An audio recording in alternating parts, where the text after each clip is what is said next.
Right then, in today's video, we're going to be taking a look at the buses in Amman in Jordan. Now, the bus system here is either excellent or completely shit, all depending on whether you're going to somewhere on the busway or not. So, in Amman, there's 4 different types of bus route. There is the public service buses on the busway, which offer an excellent service. They go really fast with a bus every 60 seconds. Then you've got the public service buses not on the busway, which are fucking crap and always stuck in traffic. Then you've got the privately run minibuses within the city, which are also stuck in traffic. And then you've got the privately run minibuses, which are on the Intercity routes, which go between the outskirts of Amman to other cities around Jordan. But these stop their routes in very strange places, often just in laybys on the very outskirts of the city. They're completely unmarked, so you have no idea where your bus goes from, and they're not even on the maps. So if you're trying to get to another city in Jordan, you literally have to work out where precisely your minibus goes from and how to get to it. So this is a completely chaotic system. But let's start this video off with the busway, the only part of the transport that is actually good. Now, this busway has got a bus every 60 seconds and it's very fast. The buses whiz past traffic because Amman has got some crazy traffic jams. You can be stuck in traffic for hours in this chaotic city. But on the busway, you just whiz past all the other traffic. It's like you're in a modern city. Everything works nicely. But the busway doesn't seem to go anywhere you actually want to go, because it doesn't even go to the city centre. The nearest bus stop to the city centre is the Museum of Jordan bus stop, which is just under a mile from the city centre. So you have to walk. That makes no sense. So if you are travelling between 2 places on the busway, you get a really nice, well-run, great bit of public transport. However, if you're going anywhere else in Amman, the public transport is fucking shit. It's so strange. Anyway, let's start off by taking a ride on the epic busway.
bus goes around a car park sort of spiral thing. I don't know what to say, it's weird.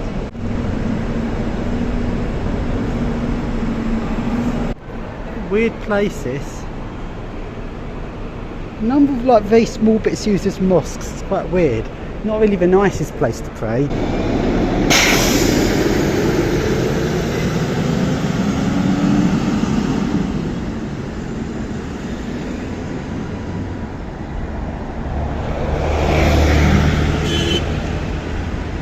London could do with this. You've got so much traffic in the streets and the busway in the middle just whizzes past all of it.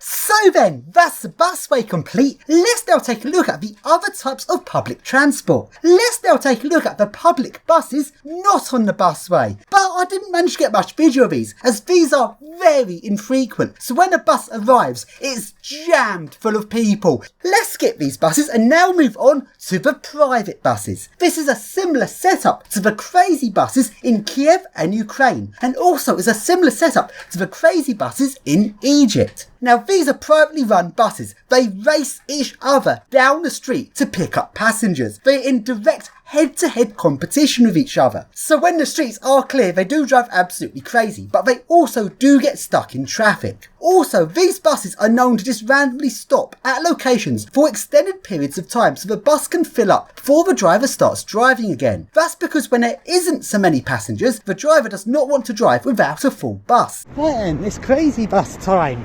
Apparently this is a bus stop, but crazy buses stop anywhere. So I'm taking public service bus. I'm going to be taking a bus that's effectively a shared taxi whenever it turns up. Well, there's one. Oh dear, I've just missed it. Oh well, next one will be not that long. They're very frequent, these things. So the thing I got wrong in Egypt is I didn't know the hand signals.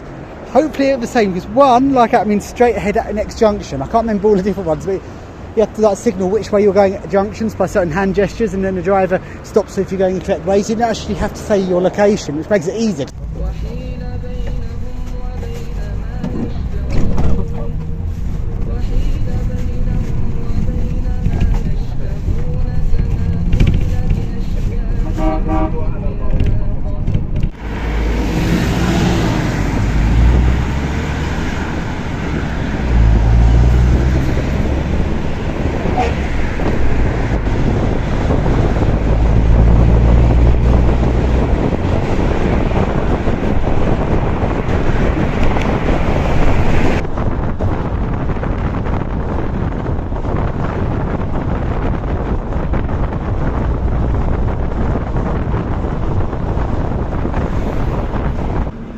I don't know where I've just gone to. It's a bus station.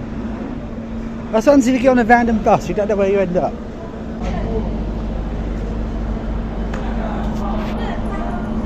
So then, let's now take a look at the privately run Intercity buses. These are the same model of bus as the other private buses, but these ones run from Amman to other cities around Jordan. Except most of them don't start in the city centre. Because of how bad traffic is, the drivers on the Intercity buses just want an easy journey. They just want to drive down the motorway. So they refuse to drive into the city. The problem with this is you have to work out where your minibus departs from, and it often goes from very weird places, especially the bus to the Dead Sea. This was one of the worst forms of public transport I've come across, because it literally departs from a random lay-by next to a dual carriageway, not signposted. You have no idea this was your bus if you didn't know. Then when you get on the bus, I had to wait 40 minutes for the bus to depart, because when I arrived I just missed the bus and the driver refused to start until all of the seats were filled up, because it's only profitable for the driver to drive with a full bus. Now this is the issue with privately run buses. Now previously when I went to Ukraine, I was actually quite positive about these buses. They'd race each other down the road to pick up passengers. Head-to-head capitalism works well when there's a lot of passengers, but when it's going to a village, it doesn't work so well because there's not that many passengers and the driver is not providing a public service for the public good. He wants a profit, so you have to wait a very long time for the bus to fill up. This also means there's no timetable, so if you want to get on this bus, you have literally no idea how long it will be until the bus arrives and when it will depart. It literally depends on when there's enough people to make the route profitable. Also, this bus didn't actually go to the Dead Sea, because at the Dead Sea there's literally just resorts, and all the people going to the resorts are rich tourists. Those people go by taxi, meaning there was no ordinary local people going to the resorts, so there's no bus to them.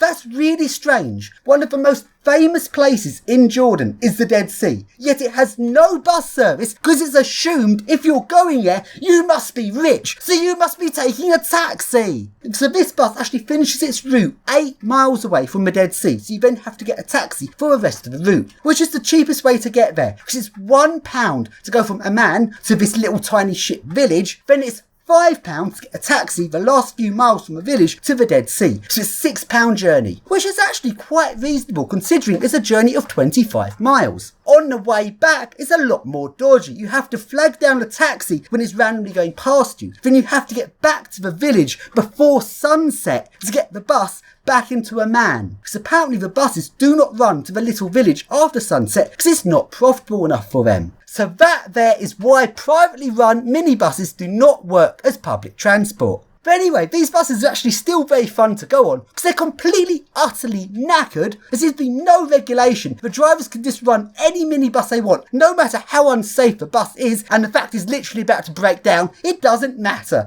If it drives, hey, it can still accept passengers.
That is a lot of buses.